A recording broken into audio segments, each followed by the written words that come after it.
Boker. Good morning. Today's Daf Yomi is Kesubos Ayin Gimel. Actually, it's a Daf Yomi for Shabbos being recorded in advance. And this, we are going to start 2 lines from the bottom on 72b, where the Gemara cites a following teaching. Itmar Kidsha al Tanai. Let's say a man betroths a woman on a condition. It's a conditional betrothal on the condition that she has no vows, that she has not taken any vows. Vikansa stam, and then after he betroths her on a condition, he then marries her without mentioning the condition. He doesn't mention this condition. So under those circumstances, Rav Amar tzricha humenu get. And then what happens was she has vows.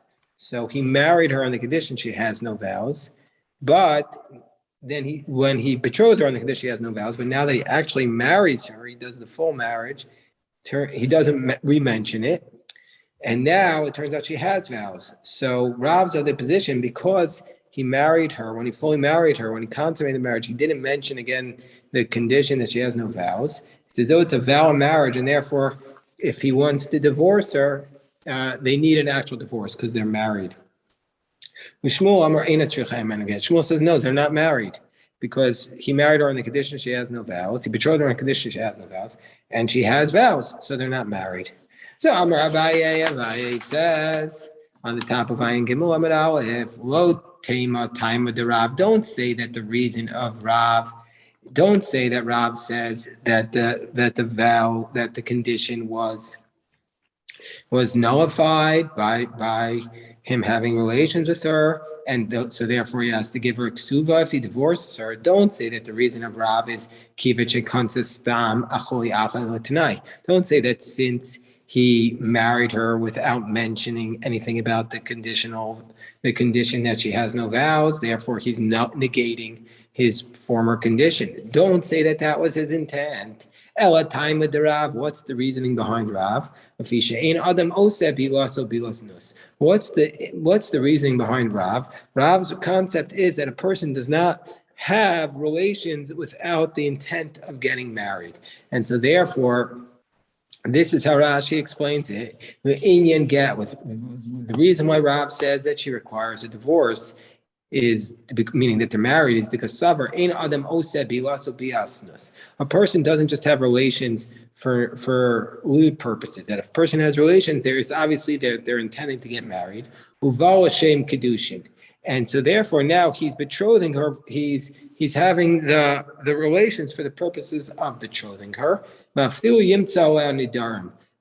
even if she's going to have vows, but with respect to the money that he would owe her, that's still related to the condition. That if he's going to find the vows on her, so with respect to the condition about the vows, that's still going to be a factor. And so therefore, if she has vows, he can divorce her without a ksuva. So the point was, Rav is saying that when he has relations with her, he's intending to betroth her again, even if she has vows, so that his relations with her is not considered bilasness, not considered lewd behavior. However, he's just saying that with respect to the ksuba, I don't have to pay you the ksuba if you have vows. That's all he's saying. He's not negating the vow, he's just negating it as it relates to the kedushin. It's a very big chiddush because it's not clear that that's the way to read it, but that's how Rashi reads this Gemara. So the Gemara says, well, if that's a dispute, if the position of Rav is that a person does not have relations unless it's for the purpose of betrothal or marriage, well, Rav and Shmuel already had that dispute. We already had that dispute in Yevamos. I'm sure you remember it at the end of Yevamos. They already had this dispute. In Mar, we learned Ketana Shalomiyana. Let's say there's a minor girl who remember, a minor girl was married off by her mother or her brother. Shalomiyana. She never formally rejected the marriage. So she never formally rejected it. The Higdila, and then she became 12. And after she became 12, Amda v'nises. She went up and she married somebody else, meaning to say she turned 12, and the man she had been married to had relations with her, and then she rejected the marriage and married somebody else. But they didn't specify what those relations were for. So Rav says, Rav Amar Eina Tzricha Get Misheni. Rav says she actually, even though she married the second guy, it wasn't a marriage because the first person had relations with her. And that relations was, even though he didn't specify, it was for the purposes of betrothal. And so therefore she was still married to the first guy. And so therefore the second person couldn't marry her. Shmuel says, get misheni. And Shmuel says, no, she requires a get from the second one because you have to specify it. The person will have bilas or bilasnus. Person will have relations even though it's just for lewd behavior. So Shmuel says, I'll read the Rashi. The kohabol das kedushin harishonim bo. Whenever he has relations, he's intending to have relations for the purpose of betrothal. And afagav the moda Shmuel shasur l'sheni. And even though Shmuel is going to admit that she's prohibited to the second one, the Mishnah Shlemahi, the Eina Basim Ma'anas Me'abia Mishevi Shtei Seros, get me a baimina. He's still going to require a get from the second woman, even though he's not allowed to remain with this. She's not allowed to remain with the second man. She still requires a get from him because the rabbis say Gedol Ma'anas.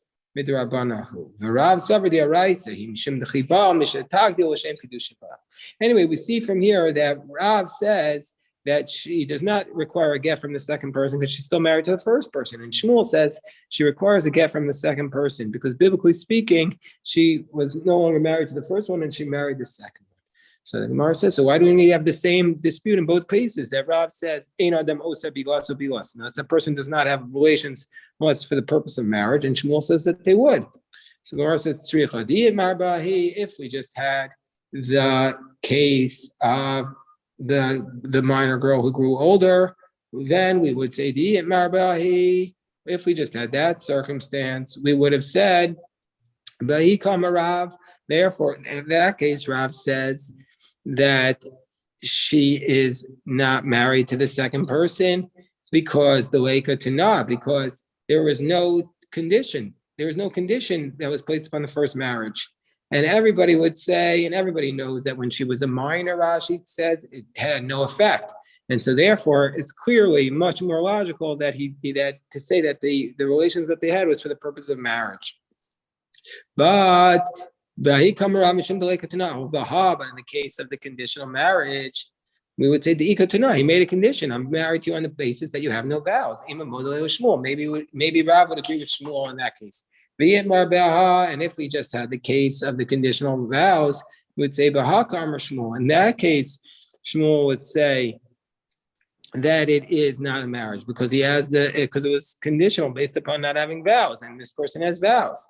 But in the case of the Mima'anes, maybe he would agree with Rav. Then, therefore, we agree with Rav in both of. We agree that we need it to be taught in both of those cases. So now the Gemara says, what's the law?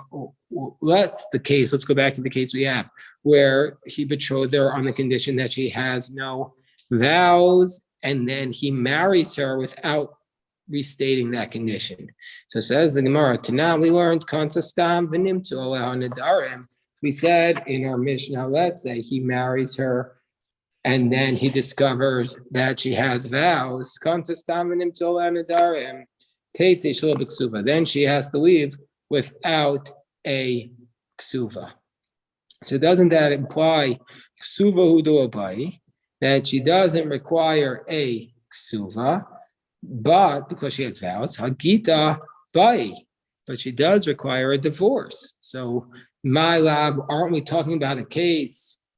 Kitchal Tanai, that he betrothed her with the condition that she has, on the condition she has no vows, ukinasa stam, and then afterwards he married her without restating it. So but we see he requires a divorce. So this is a proof for Rav's position that he must have had relations for the purpose of betrothing her, marrying her into you to the Shmuel. Isn't this therefore a refutation of Shmuel? Because Shmuel says the bi'obi's nus, and Rav says it's for the purpose of marriage. So isn't this a refutation of Shmuel? Shmuel says, no, that's not what we're talking about here.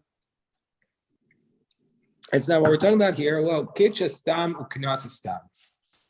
No, we're talking about a circumstance here where he betrothed her, without making any mention of anything, uknasa stam, and then he married her without mentioning anything.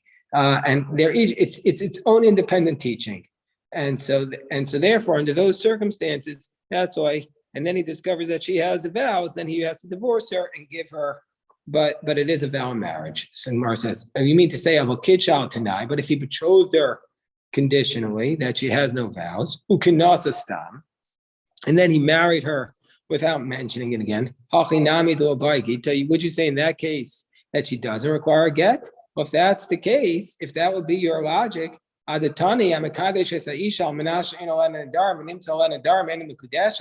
why does the source in the Mishnah have to list lay out the cases like this? Why does the Mishnah have to say one who betroths a woman the condition she has no vows, and then he discovers that she has vows?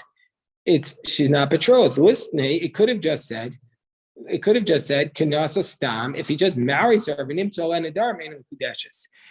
could have just listed the case. If he just marries her on the condition she has no vows, and then he just marries her without any conditions because she's vows, then it's not a vow of marriage. If in that case, not a vow of marriage, for sure. If he specifies that she can't have vows, it's not a vow of marriage.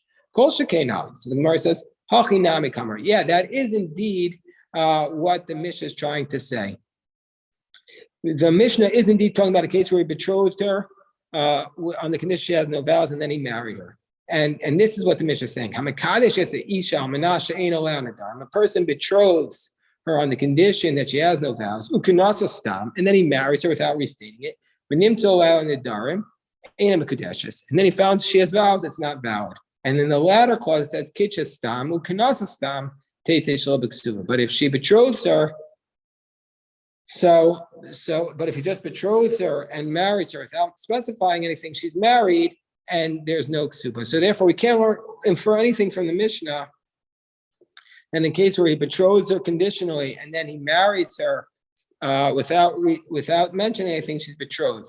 So we can't learn anything. So the Gemara says, well, after we've established that according to Shmuel, the second case that's taught in the Mishnah where she goes out without a ksuva is where he was mikadesh, he betrothed her without specifying her, and he married her without specifying anything. Ksuba so that implies that according to Shmuel, she doesn't get a ksuba, but she does get a get. It's a vow in marriage.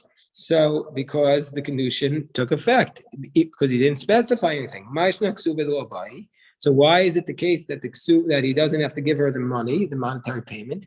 The Amar because you say, I don't want a wife who takes vows. Well, if that's the case, if that's enough to say he didn't enter in under those circumstances, he also shouldn't be required to give her a get. So the Gemara says, Amarava. It's true, he shouldn't really be required to give her a get. It's just rabbinically require a get. We just give her a get rabbinically. That's all that's required. Get me divrayim.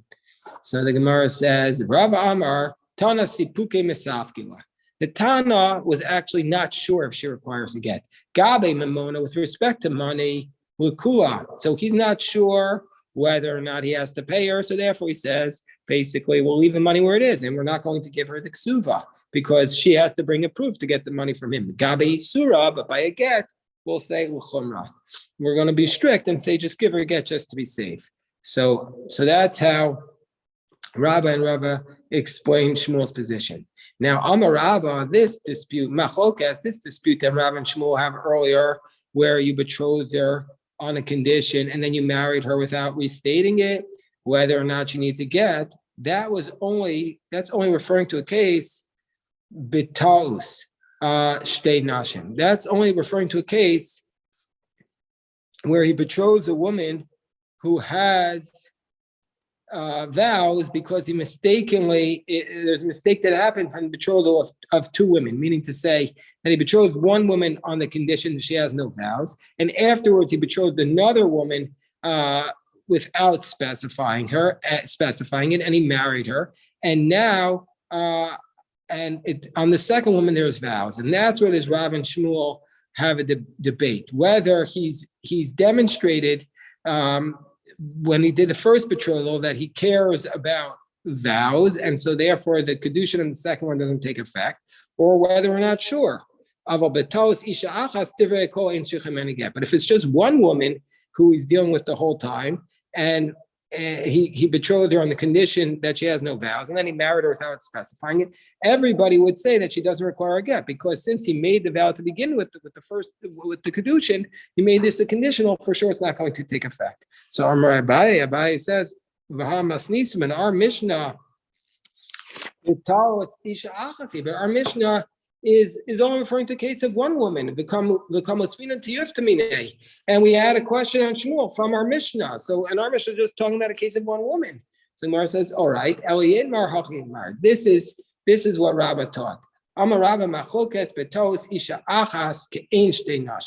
Our dispute is where there's a mistake about one woman, which is like in a situation where it's like two women. What does that refer to? Rashi says, Kitchal Tanai, he betrothed her conditionally, the Girsha Mene Erusin, and then he divorced her from the betrothal, the Chazer V'Kontastam, and then he goes back and he betroths her without specifying it. In that case, Rav says, Vahi Amarav Tzricha Get.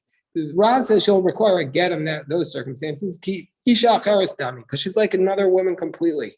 With Shem Kedushin Bo, and he clearly must have betrothed her for the purposes of he must have had relations with her for the purpose of betrothal. And you can't say he relied upon the earlier condition. Shmuel says, no, Hagali Wadaite, he's now demonstrating Meikara Dim Hinajarnis Iavshiba. Val Tanai came Chazav Kitcha. Shmuel says he's demonstrated actually, and he has no intent to betroth her because he made this conditional, and so therefore she's not betrothed. So that's what Rabbi says. Machokas v'toas isha achas kein shtayim nashim. V'toas isha achas kreidas. But if it's just one woman, divrei kol ein tzrichem again. It's just the first time around. He says, "I betroth you on the condition you have no vows," and then he goes ahead and marries her without specifying anything. For sure, it's not a valid marriage, and she doesn't require a get. So Abaye says, let's challenge this. Kitcha betos. Let's say he betroths her in a mistake, and it is pachos mishava pruta, and it's less than and he betroths her with money, with money that was worth less than a pruta, so the kedushin doesn't take effect. Vikatan, or if it is a betrothal of a minor, which is again not a valid kedushin. Aval pisha shalach sivlanos, even though he sent gifts. That usually the fiance sends gifts to the woman he's betrothed after he betrothed her. She's not going to be betrothed. All these cases, not a betrothal. Because he's sending the gifts on the basis of the first kedushin, but the first kedushin was not valid. But if they had relations, kanu, then we're going to say it's a valid relations. Whereas Rabbi Shimon ben Yehuda says in Mishum Rabbi Shmuel, af im balu lo kanu. So it said even if they have relations, it's not going to be a valid betrothal. So now Abaye says, this is one woman. It's just a mistake with respect to one woman. He mistakenly betrothed her, and upligi, and nevertheless there's a dispute about it between the Tanakama and Rabbi Shimon ben Yehuda if the betrothal, if the consummation afterwards takes effect. My love, isn't this a case about what does it mean when it says he made a mistake in betrothal to her, Tos Nadarim? Are we talking about a case where the mistake happened with respect to vows that he said he betroths her on the condition that she has no vows, and then he has relations with her, and it's become clear that she lied to him at the moment, or she tricked him at the time where they had the relations, that he thought there was no vows, and it turns out they have vows. And the Tanakama is at a position that she requires a get. So we see from here, according to the Tanakama, even a person who makes a conditional betrothal and then goes ahead and has relations, nevertheless, she requires a get.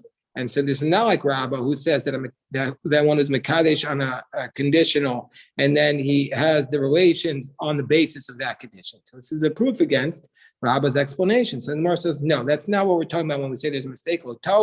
Pachos mishava pruta. No, the mistake in betrothal is that he betrothed her with something less than a pruta, so therefore it's not a valid betrothal. The Gemara says pachos mishava pruta, but hajikatani, like that's literally the next case in the brisa. You can't say that the same case is repeated twice.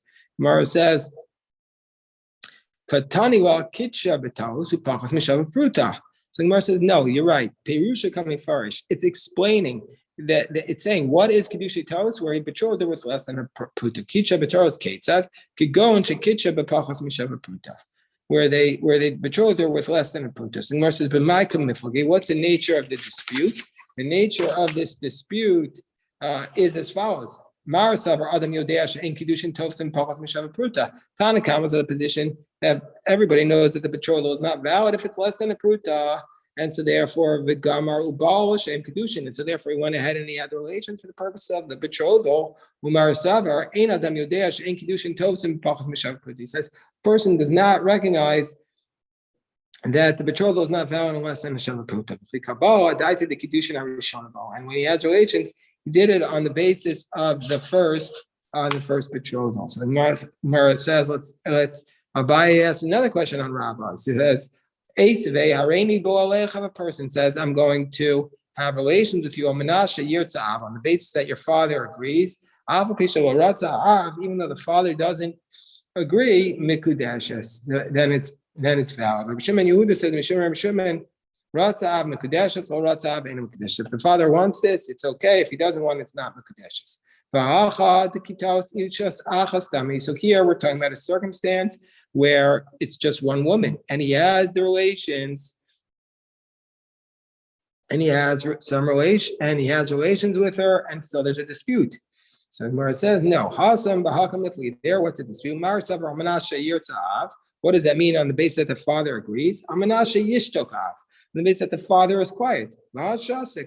And he was quiet. On the condition that your father, on the basis that your father will say yes. But the father did not say yes. And so therefore the condition was not valid. And so therefore the condition does not take effect. I will stop here. If anybody has any questions.